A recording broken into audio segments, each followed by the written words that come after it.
ஏண்டி வீடே பத்தி எரிஞ்சுக்கிட்டு இருக்கு, நீ என்னடானா ஹாயா உட்காந்துக்கிட்டு நெயில் பாலிஷ் போட்டுட்டு இருக்க? யாரு ஜானகி அக்காவை பத்தி சொல்லிட்டு இருக்கீங்களா? அவங்க பண்ண தப்புக்கு அனுபவிக்கிறாங்க. உங்க அண்ணி நினைச்சு நீங்க வேணா கண்ணீர் விடுங்க, எனக்கு என்ன வந்துச்சு? நீங்க பாருங்க, அவங்க தப்பாவே சொன்னாலுமே உங்களை பொறுத்த வரைக்கும் வேத வாக்காவே எடுத்துப்பீங்க. எதிர்த்து ஒரு வார்த்தை கூட கேட்க மாட்டீங்க. ஆனா இன்னைக்கு உங்க அண்ணிய கோயில்ல பார்த்ததா சொன்னீங்களே, அப்பதான் நீங்க என் புருஷன்னு நினைச்சு எனக்கு அப்படியே ரொம்ப பெருமையாவும் சந்தோஷமாவும் இருந்துச்சு. ஏச்சி போதும் நிறுத்திடு. அண்ணிய கோவில் வெளியே வச்சு பார்த்தேன், அத வச்சு அவங்க உடனே கோவில் நகை எடுத்துட்டாங்கன்னு சொல்லுவாங்களா? மாட்டிக்கிட்டது உங்க அண்ணிங்கிறதுனால உண்மையெல்லாம் போயிடுமா? கோயில் நகைய அடமானம் வச்ச ரசீத, அதுவும் உங்க அண்ணி கையெழுத்து போட்ட ரசீத சீடு காட்டினார்ல, அது என்ன பொய்யா? ஏய் எதுக்கு இப்ப கத்துற? நீ பேசுறது யார் காதுல ஏது விழுந்து தொலைக்க போகுது? வீட்டு தானே பேசிட்டு இருக்கேன். ஆமா என்ன என்ன இது? சூட்கேஸ்ல துணிமணி எல்லாம் மடிச்சு வச்சுட்டு எங்க கிளம்பிட்டீங்க? நாளைக்கு தீர்ப்பு சொல்லி ஆகணும்ல. அண்ணி நகையெல்லாம் எடுத்திருக்க மாட்டாங்கன்னு என் மனசாட்சிக்கு தெரியுது. ஆனா அதை நிரூபிக்கிறதுக்கு சாட்சியோ ஆதாரமோ இல்லையே. அதுவும் இல்லாம அங்க என்ன நடந்து தொலைச்சதுன்னு அண்ணியும் சொல்ல மாட்டேங்கிறாங்க. இந்த நிலைமையில அவங்கள குற்றவாளின்னு சொல்ற இடத்துல நான் இருக்கேன். ஐயோ, என்னால எப்படி அண்ணியே குற்றவாளின்னு சொல்ல முடியும்? என்னால அதெல்லாம் சொல்ல முடியாதுப்பா.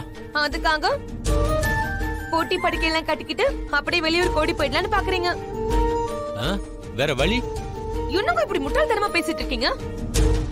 இங்க பாருங்க, உங்க அண்ணியோட இடத்துல வேற யாராவது இருந்திருந்தா நாட்டாம ரேஞ்சில தீர்ப்பு சொல்லிட்டு வந்திருப்பீங்கல்ல. இப்படி ஊரை விட்டு போறேன்னு சொல்றீங்களே, உங்களுக்கு கொஞ்சம் கூட வெக்கமா இல்ல? ஏய் இங்க பாரு, நீ என்ன சொன்னாலும் சரி, நான் போகத்தான் போறேன். நான் முடிவு பண்ணிட்டேன். ஆனா எப்படி பார்வதி உன்னை விட்டுட்டு என்னால போக முடியும்? அதனால பார்வதி பேசாம நீயும் வந்துற. கண்காணாத இடத்துக்கு நம்ம 2 பேரும் போயிடலாம் வா. ஏங்க, நீங்க ரகு மாமாவோட கூட பிறந்த தம்பி தானா? ஒரே குடும்பத்துல பிறந்து ஒரே பாரம்பரியத்துல வளர்ந்து நீங்க நீங்க மட்டும் எங்க இப்படி கோழையா இருக்கீங்க? பார்வதி என்ன ஏன் இப்ப கத்துறீங்க? ஓடி ஒளிறவங்கள கோழன் தானே சொல்லுவாங்க. இந்த பாரு, நான் யாருக்காகவும் பயந்துகிட்டு ஓடல. நான் சாமி சத்தியமா சொல்றேன், அண்ணி இத கண்டிப்பா செஞ்சிருக்க மாட்டாங்க. அதை நிரூபிக்க முடியலன்றதுக்காக அவங்க குற்றவாளின்னு எப்படி தீர்ப்பு சொல்றது? என்னோட மனசாட்சிக்கு பயந்துதான் இந்த ஊரை விட்டே போகணும்னு நினைக்கிறேன். ஐயோ, நீங்க பாருங்க, நான் உங்களை எங்கேயுமே போக விட மாட்டேன். அதே மாதிரி நானும் வர மாட்டேன். அந்த பெட்டியை கொடுங்க, கொடுங்க. ஏய் பார்வதி விடு, சொல்றத கேளு. விடுங்க. இங்க பாரு, நீ வரலன்னா கூட பரவாயில்ல, நான் கிளம்புறேன். விடு விடு. ஓ, கட்டின பொண்டாட்டியே தேவையில்ல உங்களுக்கு. உங்க அண்ணி தான் முக்கியம். உங்க அண்ணிக்காக என்னையும் தூக்கி வச்சுட்டு போறீங்களா நீங்க? எங்க வெளியே போங்க பார்க்கலாம். கொத்தி ஊரை கூட்டணும் இல்லைன்னு மட்டும் பாருங்க. அம்மா இருடி, என்னடி பண்ற நீ? மாமாவை கூப்பிட்டு அவர்கிட்ட நான் நியாயத்தை கேக்குறேன். ஐயோ வேணாம் வேணாம் வேணாம் வேணாம், நான் போகல. கத்தாத கத்தாத, உட்காரு. ஐயோ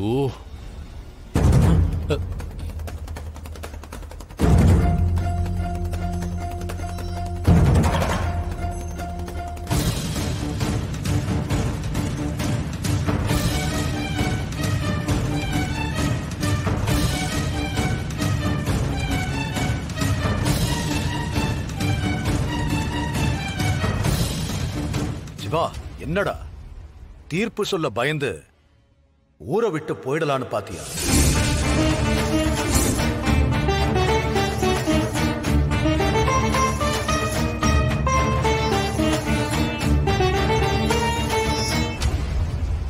என்ன மன்னிச்சிருங்க அண்ணா. இதுவரைக்கும் நியாயமான தீர்ப்பு சொன்னவரு நீங்க. எங்க தப்பான தீர்ப்பு சொல்லிருவனோன்னு பயமா இருக்குண்ண.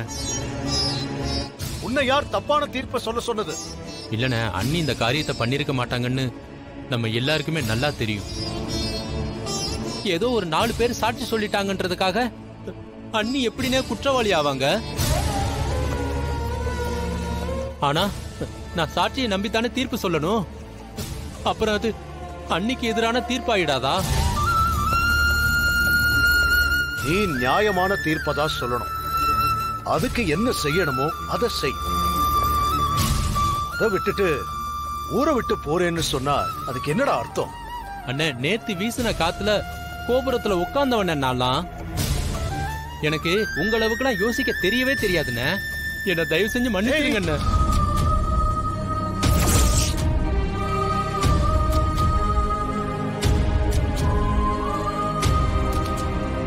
இவருக்கு பொழைக்கவே தெரியல. கிடைச்ச வாய்ப்பை பத்திரமா புடிச்சுக்காம இப்படி கால்ல விழுந்துட்டு இருக்காரு.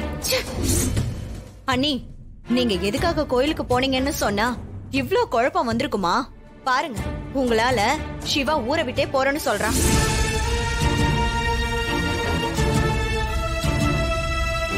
ஏய், தங்கச்சி சொல்றதா இருந்தா பஞ்சாயத்திலேயே சொல்லிருப்பாங்கல்ல.